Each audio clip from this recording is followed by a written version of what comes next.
Hey everybody, welcome back to my channel. I wanted to make a video dedicated to how I became a stay-at-home mom. Am I going to be a stay-at-home mom forever? I don't know. Am I going to never work or decide to pursue my career again? I don't know. I mean, I'd like to at one point, but at this time, as a mother of 2 children, I became a stay-at-home mom, and I just wanted to share this story of how it happened and what it did to my family life and my marriage. So if this is something interesting to you, please continue watching. Don't forget to like and subscribe to help my channel grow. And thank you so much for being here. I truly appreciate your presence. I am a dental hygienist. I graduated in 2015 from a program that was intense. I was pregnant at the end of the program, and so I decided not to pursue a full-time position until after I had my son, my firstborn. So he was due at the end of November, and I got my license in June. So I had a few months to temp, which is basically like a substitute hygienist. And I loved it. It was so much fun. I loved making my own schedule. I loved choosing which office I got to go to. I loved saying, hey, you know what? I didn't like that office. I want to choose a different office, so don't put me back there. And it was just fun. It was fun. I really enjoyed it. I didn't have any children to really take care of except for the one that was inside of me. And so yeah, I felt like a free person, able to work on my own schedule. So then I got a position offered to me in October to work at a very specialty clinic. It's a periodontist office, and for a new grad to get a position at a perio office, it's unheard of. Basically, it's unheard of. They typically want people with lots of experiences, but I came with a recommendation from the director of the program that I went to, and I ignored it. I didn't say yes. I just ignored the email and decided to, you know what, not until this baby's born. I'm not going to commit to anybody or anything. And so then I had my son. He ended up being born in December. And a friend of mine reached back out to me. She said, hey, you know what, this office is still looking for a hygienist, and he's kind of waiting for you to respond.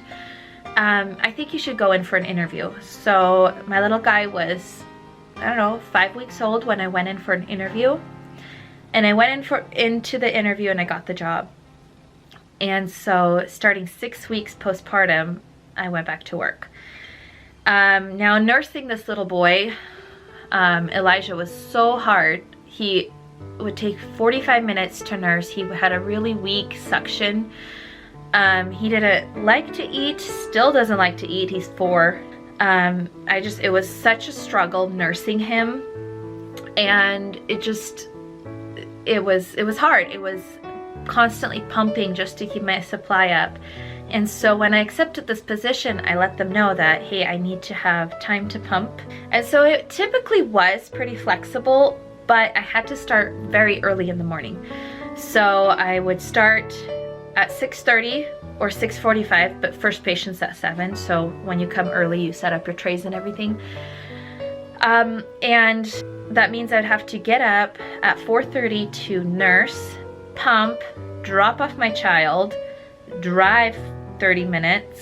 It was just a lot. It took a lot of energy to be able to work at that clinic. I loved that clinic, don't get me wrong. It was awesome. It was top of the line. Yeah, so I worked there 2 days a week, every Monday and Tuesday. And that was really hard on my milk supply because I was gone from the baby for 2 days straight. And so I asked later on to alternate every other, so Tuesday, Thursday, so that I would have a day in between to kind of catch up my milk supply. So anyways, long story short, I ended up finding another position that offered a 3rd day. So I worked 3 days. And at this time, my husband was in school getting his engineering degree. So I felt like I kind of had to work. I needed to help him afford college because, I mean, he was at a private university. It's not cheap. And he couldn't work a full-time schedule because he's a full-time student. He still worked. He worked every single semester except for, I think it was the first semester because it was just such a hard one. But anyway, so I worked 3 days a week for a year, and then I got pregnant. I got really sick. I got sick with a digestive health issue, which is still going on. But anyways, I got sick, and the whole time I was sick during my pregnancy, doctors thought it was morning sickness. You know, oh honey, it's just morning sickness. And I had blood work done, I had an abdominal ultrasound, I had fecal testing even, and everything came back normal. Everything came back normal. The pregnancy was really, really hard. So I quit that 3rd day working pretty early on. I think it was 8 weeks into the pregnancy already, and I said, I can't do this. Maybe a little bit further on. But I basically said, I can't do this. I need to sleep. And I have a 2-year-old at home. I worked at the perio office all throughout my pregnancy up until the last month. And then I gave birth. Things were still really rough with my health. It got a little bit better once I gave birth, but it was still really rough. I went to go see a couple specialists, and they thought ulcerative colitis or Crohn's. And I said, nope, that can't be. It's not possible. And they wanted to do a colonoscopy on me, but I wouldn't let them because I was nursing and I had to fast for a long period of time. And with my nursing struggle with my first, I couldn't risk losing my milk supply with my second. I tried to do a colonoscopy in December, so that was 5 months postpartum, and it didn't, the prep didn't work. So when you have a colonoscopy, you need to you need your intestines to be cleaned, and the prep that you drink is like a giant laxative for everything to just get flushed out, and you have to fast, and it didn't work in time. It did work like 2 hours afterwards, but I couldn't go to my colonoscopy because I wasn't ready. And so I canceled it. My milk supply tanked because I had to fast for 48 hours, and then I had to slowly regain food back into my system. And so I kept feeling sick, and by sick I mean constant stomach cramping, constant bloating, just this feeling of heaviness and pain in my stomach, and going to the bathroom, like diarrhea daily, multiple times a day, and even in the middle of the night. And so it's not an easy thing to go through. You can't really leave your house. It's hard when you're working and you need to go, because you need to go right this second, and you need to drop everything you're doing and just run to the bathroom so you can relieve yourself. And so because of that reason, I ended up telling the dentist I worked for that I need to quit and that I need to take care of my health. He had a hard time with that. I had a hard time with it because I felt very valuable there. I felt like I built a community there. I loved my patients, and it was hard. My husband kept encouraging me in all of this. So he never once told me, you have to work. He never once said, you have to quit. He just encouraged me to let me choose what I wanted to do. And I finally made the decision to quit, and it has been the best decision of my life. Now, like I said in the beginning, is this gonna be like this forever? Am I going to never work again? No, I don't think so. I love what I do. I still keep up with my continuing education, and I'm willing to temp every once in a while, but to be a full-time or even a committed dental hygienist, it's not gonna happen right now. Because of the changes that happened in my life.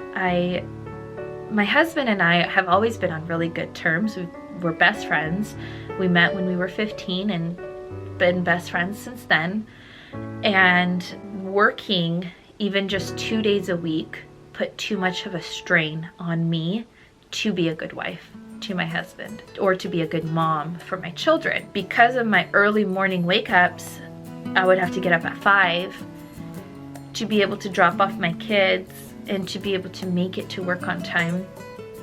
it was just too much because I'd have to go to bed super early, pack the day before.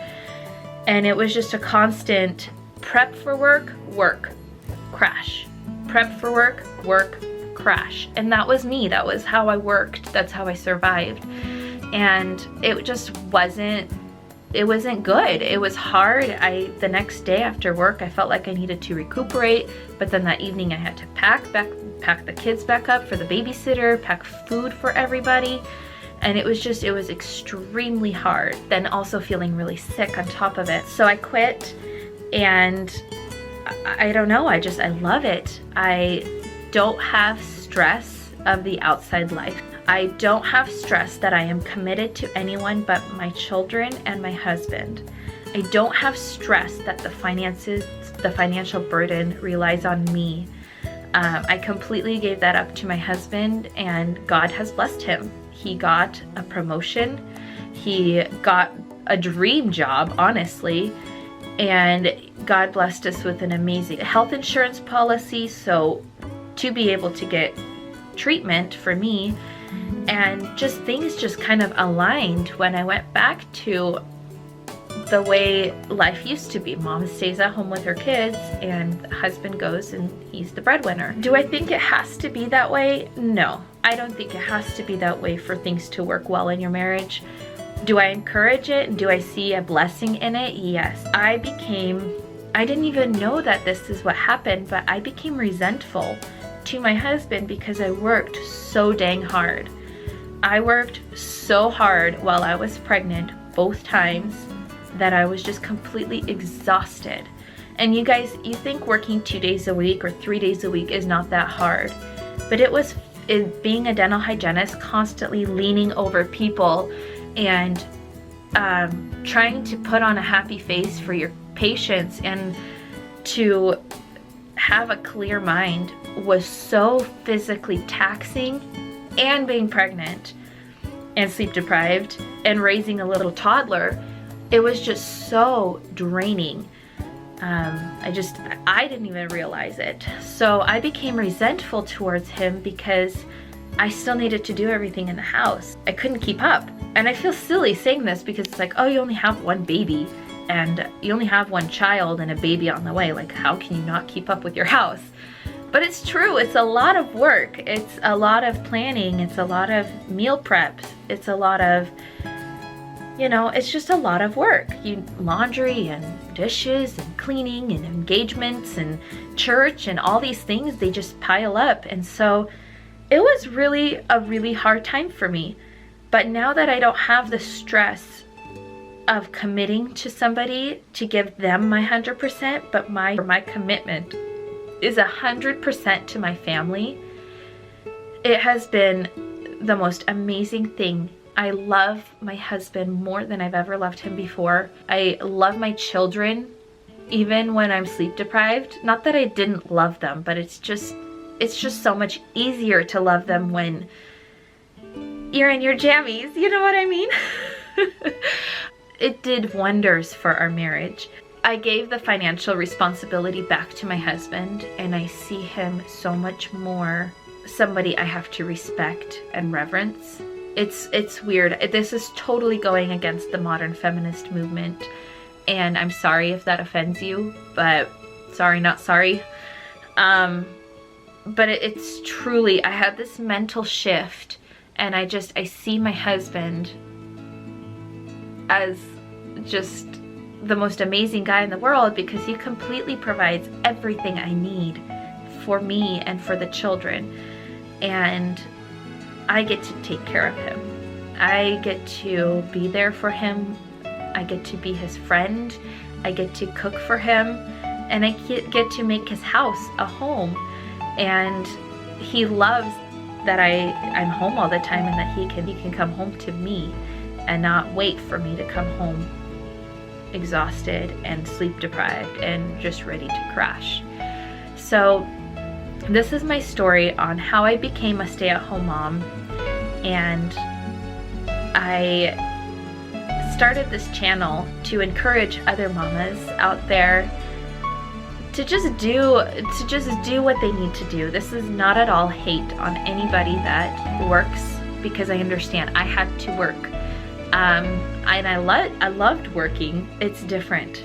And if you can financially do it where you don't have to work, it's such a blessing in your marriage, and you will see God bless you, because this is, honestly, that's the way it was designed. Going back to the roots is really, truly is important. And I see a big blessing in it. And okay, sorry, my battery died and I needed to reposition.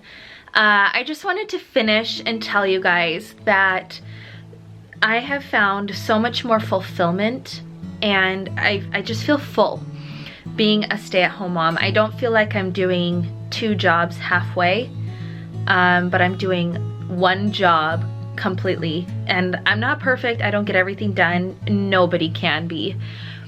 But I just feel so much more adequate as a mother and as a wife. And so I hope you are encouraged by this video. So let me know what you think. Do you think there is a benefit in women staying home for their families? Or do you think it's a way of me getting out of work? You know, some people have made those comments before too. So don't forget to subscribe and like, comment down below with what you think. And yeah, thanks for coming along on my journey. You take care. Bye-bye.